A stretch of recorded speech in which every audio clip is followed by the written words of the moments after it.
White ഹെഡ്സും black ഹെഡ്സും ഒരു പ്രശ്നമാണോ? എനിക്ക് ഭയങ്കര പ്രശ്നമായിരുന്നു ഇത്. പക്ഷേ നമുക്ക് വീട്ടിൽ കുറച്ച് ഇൻഗ്രീഡിയൻറ്റ് വെച്ച് ഇതെങ്ങനെ സോൾവ് ചെയ്യാൻ പറ്റും നോക്കാം. ജസ്റ്റ് ഫസ്റ്റ് നമ്മളൊരു ബൗളിൽ ജസ്റ്റ് ഒരു പാനിൽ കുറച്ച് വെള്ളം ഒഴിച്ചതിന് ശേഷം അതിനകത്ത് 2 സ്പൂൺ പഞ്ചസാര ഇടാം. 2 സ്പൂൺ പഞ്ചസാര ഇട്ട് ഒന്ന് ജസ്റ്റ് ബോയിൽ ആകുമ്പോഴേക്കും 2 സ്പൂൺ കോഫി പൗഡർ ഇടാം. എന്നിട്ട് നമ്മൾ കുറച്ച് നാരങ്ങ പിഴിയുക, ഒരു ഹാഫ് നാരങ്ങ പിഴിയുക. ഇത് നന്നായിട്ട് തിളപ്പിച്ചതിന് ശേഷം ഒന്ന് മാറ്റി വെച്ചതിന് ശേഷം നമ്മൾ ഇതിനകത്ത് അലോവേര ജെല്ല് ഇടാം. അലോവേര ജെല്ലിട്ട് നന്നായിട്ട് മിക്സ് ചെയ്യുക. എന്നിട്ട് നമ്മൾ ഇടേണ്ട അടുത്ത ഇൻഗ്രീഡിയൻ്റ് എന്ന് വെച്ച് കഴിഞ്ഞാൽ വീറ്റ് പൗഡർ ഇടാം. ഒരു 1/4 ടീസ്പൂൺ വീറ്റ് പൗഡർ ഇടാം. പിന്നെ ഒരു 1/2 ടീസ്പൂൺ നമുക്ക് റൈസ് പൗഡർ ഇടാം.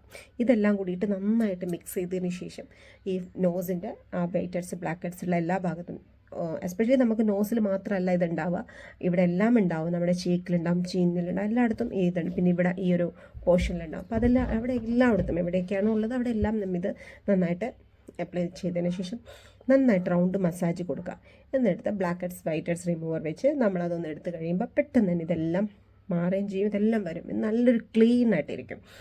ഇത് നമ്മൾ ആഴ്ചയിലൊരു 2 പ്രാവശ്യം ചെയ്യാം. അങ്ങനെ കണ്ടിന്യൂസ് ഒരുപാട് എത്രത്തോളം ഉണ്ടോ അത്രയും ആണ് നമ്മൾ ചെയ്യേണ്ടത്. ഒരുപാടുണ്ടെങ്കിൽ ആഴ്ചയിൽ 3 ഡേയ്സ് ചെയ്യാം, അല്ലെങ്കിൽ ആഴ്ചയിൽ 2 ഡേയ്സ് ചെയ്യാം. അത് കഴിഞ്ഞ് ഗ്രാജുവലി നമുക്കത് മന്ത്ലി വൺസ് ആക്കി മാറ്റാം.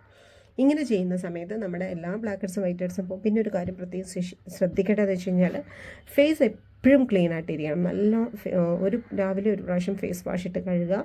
ദെൻ നല്ല പ്ലെയിൻ വാട്ടർ ഉപയോഗിച്ച് നന്നായിട്ട് ഇടക്കിടക്ക് നന്നായിട്ട് ഫേസ് വാഷ് ചെയ്യണം. അതൊക്കെ നമുക്ക് ഇതിന് ഒരു പ്രിവെൻറ്റ് ചെയ്യാനുള്ളൊരു മെഷേഴ്സ് മാത്രമാണ്. അപ്പോൾ ഇത് നിങ്ങളെല്ലാവരും ഒന്ന് ചെയ്ത് നോക്കണം കേട്ടോ.